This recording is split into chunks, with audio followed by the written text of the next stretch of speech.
All right, guys, welcome back to the channel.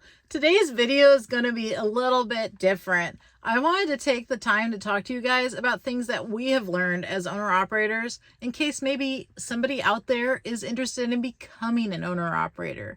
You know, I thought, why not? Let's just do this. So let's do it.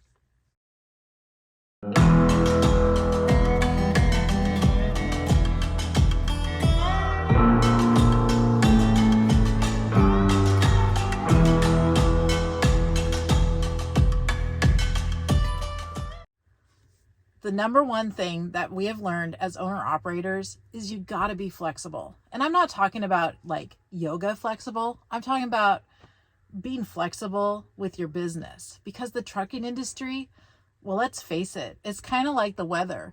It might be summer and wonderful one moment, but then the next minute it's a long, cold winter. You just never know what it's going to throw at you. And because of that, you need to be flexible with your business. So another thing I've learned as an owner operator is you need to understand costs and rate per mile. And when I'm talking about rate per mile, guys, I'm advising you not to get hung up on a rate per mile when you're looking at loads. The reason being is because if you are someone who is dead set on a certain dollar amount per mile, it's going to lead to extreme cherry picking when you're looking at loads.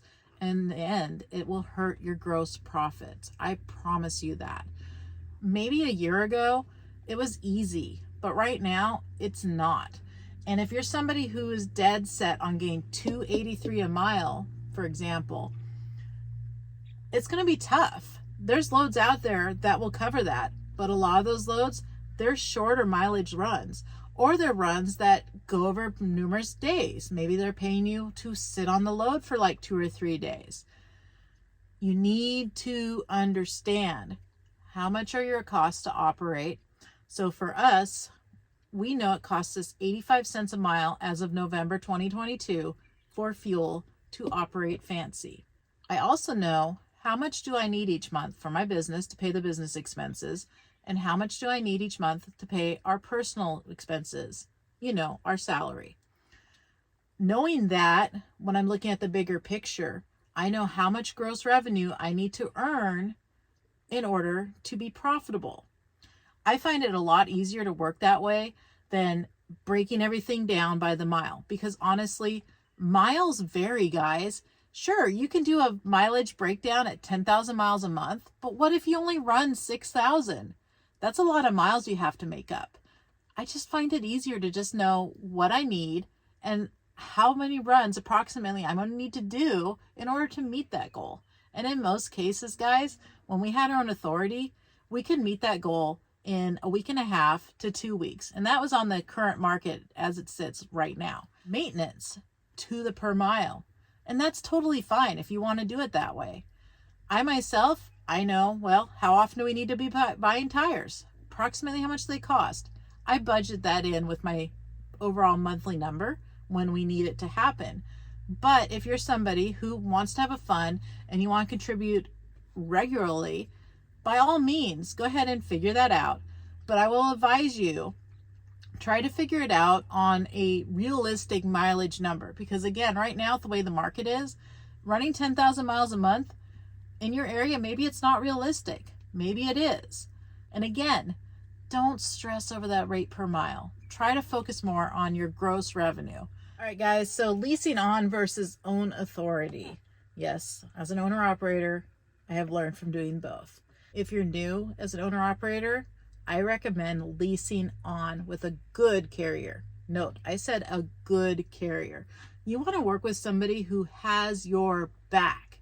That's not going to leave you out there hanging somewhere. You need to find yourself a good carrier to work with. One thing that I will recommend when you're looking into carriers to work with, pay attention to certain things. Do they have company trucks?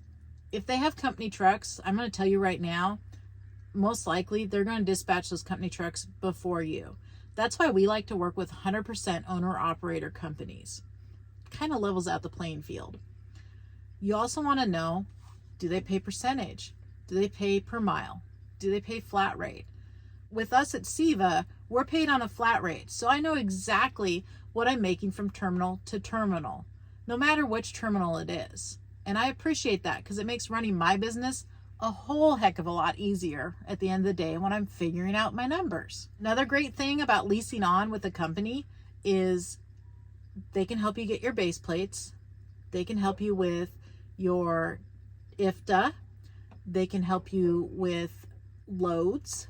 Yeah, they get you your loads. You're not out there sitting for hours on end on the load board looking for work. You usually have a dispatcher that does it for you, and it's wonderful. If you want to do your own authority, you really need to know what are your strengths and weaknesses. Are you somebody who's really good at making cold calls? Because if you're not, you need to get good at it, because you're going to be calling brokers and maybe calling shippers. And if you can't talk to somebody, that might be really hard for you. Are you somebody who's good at negotiating? Again, if you can't negotiate, it might be hard for you to succeed under your own authority. Are you good at paperwork? How about time management? There's so many things that go into having your own authority. It's not all put your name on the truck and go haul loads every single day. There's so much more to it. You got to find those loads. You got to keep track of those loads. You got to do billing for those loads. You got to do your maintenance on your truck. There's like just so much paperwork. So you really need to know, is that something you're good at? Do you have the time to do that while operating your truck? Be realistic with yourself, guys. Seriously. How to get paid fast for loads delivered today. Did you know that brokers and shippers typically take 30 or more days to pay you for the load you delivered today? Meanwhile, you have ongoing expenses like fuel, insurance, truck payments, maintenance, and your salary. Don't run into a cash flow problem. Get your capital now, and that's why we recommend Bobtail for factoring. Bobtail purchases the invoices that you want and gets same or next day funding. Simply upload your documents like your rate confirmation, your bill of lading, and any lumper receipts to the easy-to-use Bobtail website, and they're going to take care of the rest for you. You can try Bobtail risk-free for 7 days at the link here. Thank you, Bobtail, so much for sponsoring today's video. So another thing I learned about being an owner-operator is cash flow. Did you know that cash flow is quite possibly one of the #1 reasons trucking businesses fail? It is. The reason why? Well, our industry's a little bit kooky in how we get paid as owner-operators. You see, if you have your own authority, brokers usually don't pay for a minimum of 30 days. A lot of times, especially in today's day and age, they're late on that payment. It could be 45 days, 60 days, 90 days. You see where I'm going with this, right? So in the meantime, though, as an owner-operator, even though you're hauled that load and you're waiting to get paid, those bills are still happening. You're fronting your fuel cost, you're fronting your maintenance, you're fronting your own salary, truck payments, trailer payments, all sorts of things. Those bills don't care that you're waiting for a broker to pay you on a net 30. They just don't.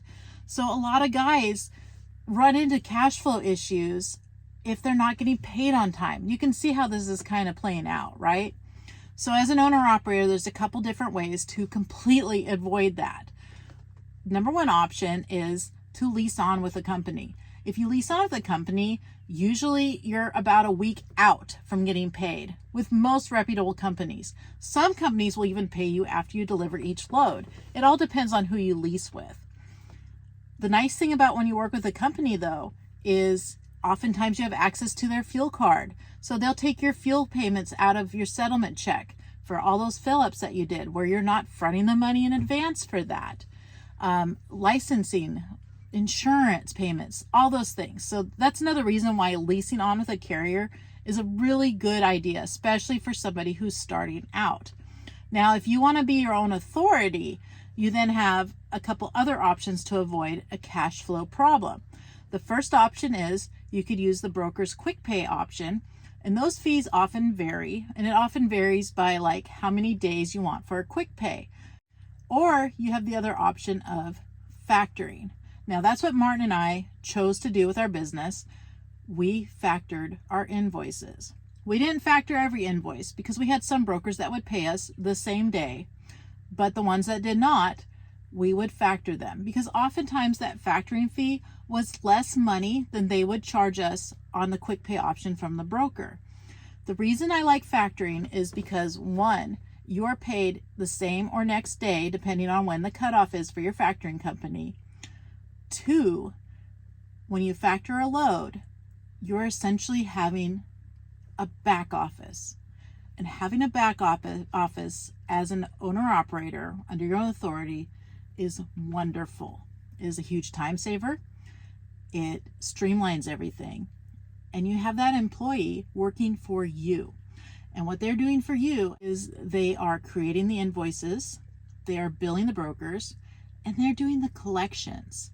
That saves me all that time. I don't have to sit there and do that extra bookkeeping. And I love that about factoring. Another good thing about factoring that I absolutely loved, you get free credit checks. That way you know if the broker you're working for, if they're a stand-up person or not. I know that like on load boards, they'll have broker credit checks options, but oftentimes those fees are really high to have that service on the load board. Whereas factoring, it could be a really low fee. I've seen most factoring companies running between 2% and 3.5%. And so for us, it wasn't that much to pay for the service that we got, plus the fact of getting the payment almost immediately. We never had a cash flow problem because we factored our loads. Another option you could do, but a lot of us can't. I mean, we could have done it, but we chose not to because we'd rather have that money in the bank. We'd rather have it for an emergency. Again, that's why we went with factoring. But if you're somebody who just happens to have been planning for this for a long time, you most certainly can fund yourself. But you do need to understand it is going to take a lot of money, and brokers rarely pay you on time.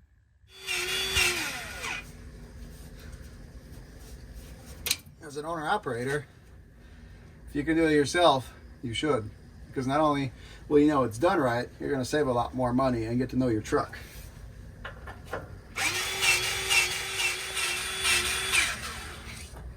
So what can you do yourself? Well, you can do your own oil changes. I hear a PM nowadays is like between $550 to $700 for these trucks. I probably am about $250 because oil's so expensive. Maybe a little less, probably about $240. You could do your own brakes. You could grease your truck. You can do your own fuel filters. You can patch your own tires if you got a leak. You can do literally everything you can. If you have a house and you can bring your truck home, just a tractor, you can probably do the majority of the stuff yourself. One thing I've learned as an owner-operator is spec the right equipment. I'm not talking about Kenworth versus Peterbilt or Cat versus Cummins. I'm talking about the right truck and trailer for the job. So depending on the area you live in, do your homework and see what dominates. I mean, see what dominates for trailers. And where we live, probably reefer is king. Now, if you live in the Midwest, then you got your pick. But yeah, that's kind of what I've learned is, picking the right equipment for the job and sticking with it. Or do your homework and make sure you're not doing or getting yourself into something that's very seasonal. Like dirt work, for instance. Winter comes, if you have a dump truck and all you're doing is local stuff and, winter comes, rains come, your work is going to be pretty slow. So if you need consistent income, make sure you're buying the right trailer and the right truck for the job. One other thing I've learned is maintenance and preventive maintenance goes a long way. There's a main reason why this truck here has 1.2 million almost, and it's never been overhauled. And it might be luck of the draw, but I'm sure maintenance helped. So if you have a Cummins and they tell you to change your oil every 45,000 miles, don't do that because it's terrible. I change my oil every 12 to 15,000. I mean, oil's cheap, engines are not, and it goes a long way because the oil doesn't have a chance to break down. So change your oil, change it often, and don't skimp on it because you never know. It could lead your truck's engine to an early grave. So another thing I've learned as an owner-operator is controlling costs. Yes, you can control costs of being an owner-operator. It's not that hard to do. The number one way you can control costs is with fuel. How is that even possible when fuel prices are so high? Well, I'm going to tell you, it is totally possible. One, you can control your fuel costs by slowing your truck down. I'm going to give you an example here. Fancy, as you know, is a hooded truck. We tend to run at 66 miles an hour for most areas. If we're in California, obviously we're going slower. That allows us, though, to get between 6 and 7 miles per gallon. Now, if we were going around everywhere doing 75, we'd probably be, like maybe 4 to 5 miles per gallon. That's a lot of money at the end of the day. So I'd rather spend a little extra time, and it's safer too. Another way you can control fuel costs, fuel discount programs. Guys, they're wonderful. We personally use Open Roads, Maverick Nitro card, and sometimes we use Mudflap as well. With the Open Roads card, we're saving like $1 a gallon. Yeah, we're saving like that much. And when you're filling these tanks up on these trucks, that's a lot of money that we are saving on our fill up. So if you are able to, I highly recommend that you get a fuel discount program card. So if you're mechanically inclined, you can totally control costs by doing the work yourself. However, if you're not, what I recommend is don't use truck stop repair shops. Those are there for convenience, and they're going to charge you a convenience price. If you can find like the smaller ma and pa shops like in your hometown and you schedule your maintenance needs like on your days off, you're probably going to save money, and I guarantee you they're probably going to do a better job repairing your truck. Another great way that you can control costs, wash your truck yourself. If you have a hose and you can bring your truck home, totally wash the truck yourself. I'm telling you guys, truck washes these days, I think they're like $80. Yeah, it's a tax write-off, but you're still spending that money. So it's just something easy that you don't have to be a mechanic to do. Wash your own truck yourself. It's fun. It is, really, usually. Guys, I'm going to tell you, as an owner-operator, if you can pay cash, you probably should. Yeah. I mean, it kind of sucks on one hand because, we bought Fancy originally for $23,000. We paid cash for Fancy. Yes, you're giving away that money. And a lot of times it's like, I'd rather have it sit in the bank. But we don't have a payment on Fancy. If Fancy was to break down, we don't owe anybody money for Fancy. The initial purchase might hurt a little. In the long run, it's a lot smarter if you can finance your equipment yourself. Use your own money to buy your equipment. If there's a truck you can purchase for cash, even if it is an older truck like Fancy is, but it's a truck that has maintenance records, was an owner-operator owned truck where they took good care of it, and you can see that yourself, chances are it's not a bad truck. And yes, trucks break. They all do. But I guarantee you, we spend a lot less per year fixing Fancy than we would on truck payments. Yes, having warranties are nice. They are. But the warranty is not going to pay your monthly truck payment. So keep that in mind when you're doing your business plan and you're choosing which truck to purchase. All right, guys. And lastly, don't build your business off of YouTube. Just because you see some YouTuber sharing rates in their area doesn't mean that that's what's going to apply for you in your area. The best thing you could do, though, as an owner-operator is go out and make friends with other owner-operators. Yes, real life friends.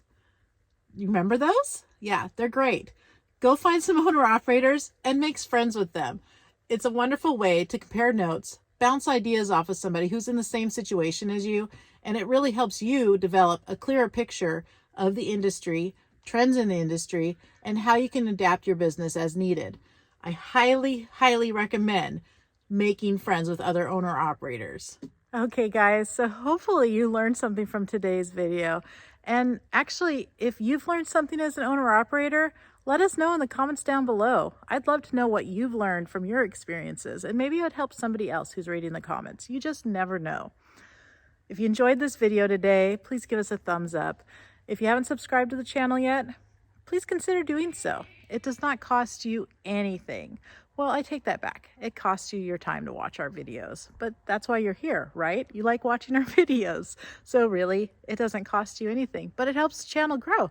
It helps us get out there in the YouTube universe so others can find our channel and watch our videos. All right, guys, thank you so much for watching. And well, we'll catch you on the next one. Pick it up, pick it up, pick it up, pick it up. You see the drippy, I'm fitted up. Hop in my car and the giddy up. Secure the bag, yeah, I get the bus. Pick it up, pick it up, pick it up. You see the drippy, I'm fitted up. Hop in my car and the giddy up. Secure the bag, yeah, I get the